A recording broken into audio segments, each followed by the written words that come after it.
Todos os seres humanos nascem livres e iguais em dignidade e em direitos. Todo o indivíduo tem direito à vida, à liberdade e à segurança pessoal. Ninguém será submetido a tortura nem a penas ou tratamentos cruéis, desumanos ou degradantes. Toda a pessoa tem o direito de livremente circular e escolher a sua residência no interior de um Estado. O indivíduo tem deveres para com a comunidade, fora da qual não é possível o livre e pleno desenvolvimento da sua personalidade. Direitos no éter.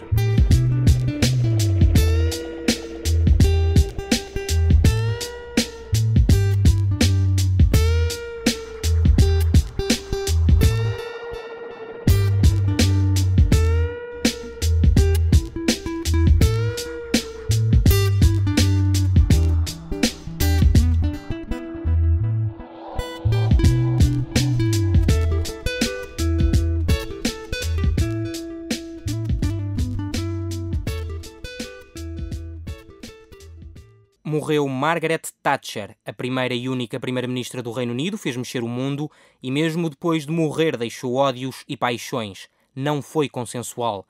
Ganhou eleições, mas nunca trocou votos por simpatia. O sorriso nem lhe era visto muitas vezes. Nunca teve vontade de agradar a quem quer que fosse e assim cortou na despesa e lançou milhões no desemprego. Assistiu sem ceder à morte de presos do IRA, em greve de fome, e em 1984 venceu o longo braço de ferro com os mineiros em greve e logo a seguir limitou o poder dos sindicatos. Margaret Thatcher abandonou o poder em 1990, com o Reino Unido a orgulhar-se de uma curva ascendente no PIB, o que fez da terra de Sua Majestade uma das principais potências europeias. Direitos no éter. Hoje falamos da mulher e da política com a Patrícia Santos, da secção de defesa dos direitos humanos.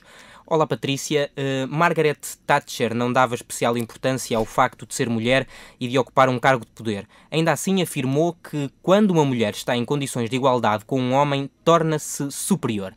Numa época em que a mulher tinha tão pouca relevância, o que é um facto, não foi assim há tanto tempo, mas já foi há algum tempo, é um bocado ousado dizer isto. Bom dia, Diogo. Eu acho que a Margaret Thatcher, primeiro, eu acho que por personalidade ela é uma mulher provocadora. E apesar de haverem muitos que efetivamente a amaram e outros que a odiaram e continuam a odiar, obviamente, mas eu acho que ela era uma mulher de personalidade. E essa afirmação que agora acabaste de mencionar, eu não sei se ela o fez no sentido efetivamente de provocar e de dar a conhecer um bocadinho também os homens que a rodeavam, de que pelo facto de ela ser mulher que ela não era diferente de nenhum deles, ou então porque efetivamente faz parte da personalidade dela e da convicção dela. Portanto, da postura dela, eu acho que há aqui duas vertentes. Uma pode ter a ver com o facto de ela ser mesmo assim, é a personalidade dela. Outra, ser uma espécie de mecanismo de defesa para ela conseguir vencer no mundo que era e que ainda continua a ser de homens, que é o mundo da política. Mas a mulher é superior ao homem de facto ou o mundo faz-se com ambos? Eu não diria que a mulher é superior ao homem, nem poderia dizer isto, obviamente, na por cima sendo eu de uma secção de defesa de direitos humanos. E as pessoas obviamente estão em igualdade. A vontade não te falta. Não, a questão, obviamente, eu não diria que sou feminista, pelo menos ainda não gostei muito bem o termo para dizer que sou feminista, mas acredito que sim, que existem desigualdades entre homens e mulheres. E se é certo que, efetivamente, há homens que têm qualidades que as mulheres não conseguem ter, porque não conseguem desenvolver, e as mulheres têm também qualidades que eu acho que os homens, por natureza, não conseguem ter. E é verdade que se complementam. No entanto, eu acho que, para determinadas áreas, as mulheres conseguem ter uma maior sensibilidade e uma maior competência que os homens. Isso não nego.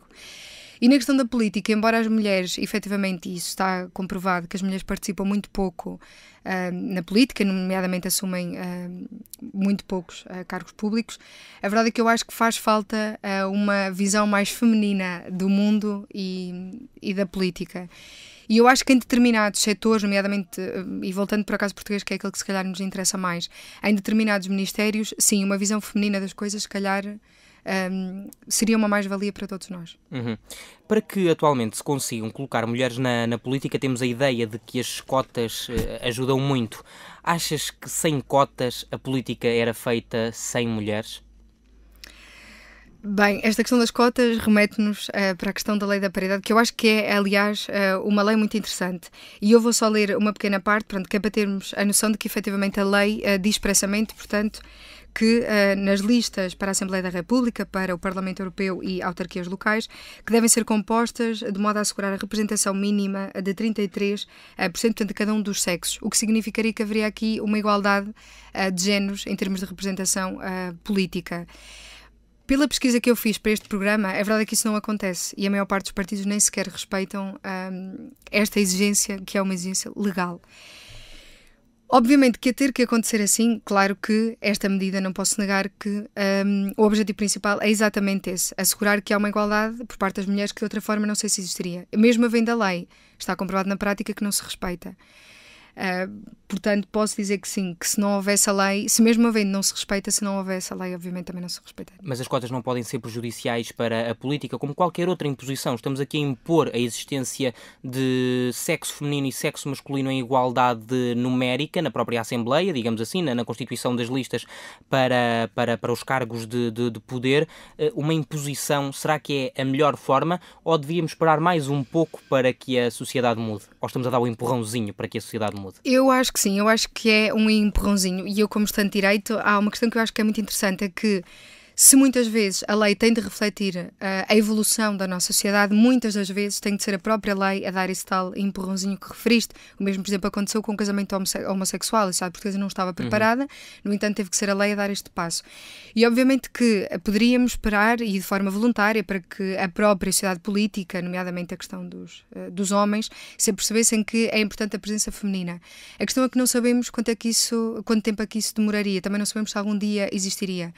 E é um facto que, obviamente, a questão da igualdade tem que ser respeitada, a igualdade de género tem de ser respeitada e, sobretudo, tem de ser promovida. E se as pessoas não conseguem chegar lá de forma voluntária, obviamente que, e aceito isto com naturalidade, tem de ser a lei, de certa forma, a dar um pequeno avanço civilizacional. Mas as mulheres querem mesmo fazer parte da política? Eu acho que sim. Não vou dizer que é a maioria e que são todas as mulheres que querem fazer parte da política. Eu acho que há efetivamente mulheres que não gostam de política, que não se interessam por política, mas também acho que há mulheres que gostam de política e que lutam, obviamente, por aquilo em que acreditam. E temos alguns casos de deputadas na Assembleia da República que o fazem de forma absolutamente brilhante. E depois existe, digamos que um terceiro grupo de mulheres que são aquelas que gostam de política, mas que, por determinadas circunstâncias, ou porque não tiveram a formação académica necessária para compreender os meandros da política, ou então porque a mulher, embora estejamos no século XXI, ainda vive condicionada por uma série de circunstâncias e, portanto, não há muito tempo para se dedicar à política, não há muito tempo para fazer parte, por exemplo, de um partido. Porque há um filho em casa, porque há um marido, porque há um trabalho, porque há toda uma lida doméstica. Portanto, eu acho que há aqui este tipo de 3 grupos, que eu não sei qual das é que estará em maioria, teriam de ser feitos estudos, mas eu acho que sim, que as mulheres gostam de política. Aliás, a política é uma forma das mulheres assegurarem os direitos que elas sabem, obviamente, que lhes são reconhecidos. Quando falamos em política, falamos em questões ideológicas e estas posições extremadas que a Margaret Thatcher tomou no Reino Unido foram posições que nós poderemos compreendê-las de 2 maneiras. Uma questão ideológica ou então, por outro lado, uma afirmação. Uma mulher que quer provar que é mulher e que é capaz de fazer aquilo que o homem faz e não quer ficar à parte. Será que a própria mulher se está a esquecer de dar o seu toque feminino à política? Nisso, pronto, eu concordo com aquilo que tinhas dito, aliás já referi isso há pouco, a questão da Margaret é um caso um bocadinho complexo, porque eu acho que há aqui 2 leituras e que eu não sei obviamente qual delas será a mais correta, porque também não a conheci como nenhum de nós a conheceu. Mas eu acho que pode ir por aí, que a postura dela tão rígida, e lá está por ser a dama de ferro, que pode ter a ver com isso, pode ter a ver com o facto de ela saber que estava num mundo que era maioritariamente de homens, por saber que havia preconceito, ainda hoje existe este preconceito, de a sociedade achar, e sobretudo a parte masculina, portanto, que as mulheres são menos capazes em determinadas áreas do que os homens, e eu acredito que sim, que muita da postura que ela teve e se calhar muitas das atitudes que ela teve foram nesse sentido, para se impor e para mostrar respeito. Em algumas situações eu acredito que fosse condenáveis, no entanto nós não podemos esquecer de que as mulheres têm que lutar muito mais para conseguir chegar ao patamar onde os homens se encontram. E, portanto, se é verdade que as medidas dela em determinada forma foram reprováveis, não digo que não, mas em algumas situações eu acho que é efetivamente necessário. As mulheres têm que exigir respeito, e por isso tem que tomar, se calhar, algumas medidas mais Estamos aqui a drásticas. falar na falta de presença das mulheres da política, mas mesmo para terminar, eu gostava de terminar com uma provocação. Afinal de contas, as mulheres não estiveram sempre ausentes da política, sempre estiveram muito perto da política. Falo do caso das primeiras damas. Esta realmente é uma afirmação provocadora, e eu então vou-te responder com outra afirmação provocadora. Já o povo diz que por trás de um grande homem estará uma grande mulher. Portanto, as grandes revoluções que à partida foram feitas por homens, não esqueçamos que se calhar era uma mulher que estava atrás a comandar todo um pensamento, toda uma forma de estar. Muito obrigado, Patrícia. Obrigada, Diogo. Direitos no Éter. Fica por aqui o número 3 dos Direitos no Éter. A rubrica da STDH em parceria com a RUC regressa daqui a 15 dias. Até lá pode continuar a acompanhar todas as novidades relacionadas com a defesa dos direitos humanos em direitoshumanos.aac.c.pt. E é também neste site que se pode habilitar a ganhar um bilhete para a Queima das Fitas 2013. O desafio é simples: escreve um artigo de opinião relacionado com voluntariado jovem e direitos humanos. Nós voltamos de hoje a 15 dias. Bom dia. Direitos no Éter. A rubrica Direitos no Éter é uma parceria RUC com a Secção de Defesa dos Direitos Humanos da Associação Académica de Coimbra.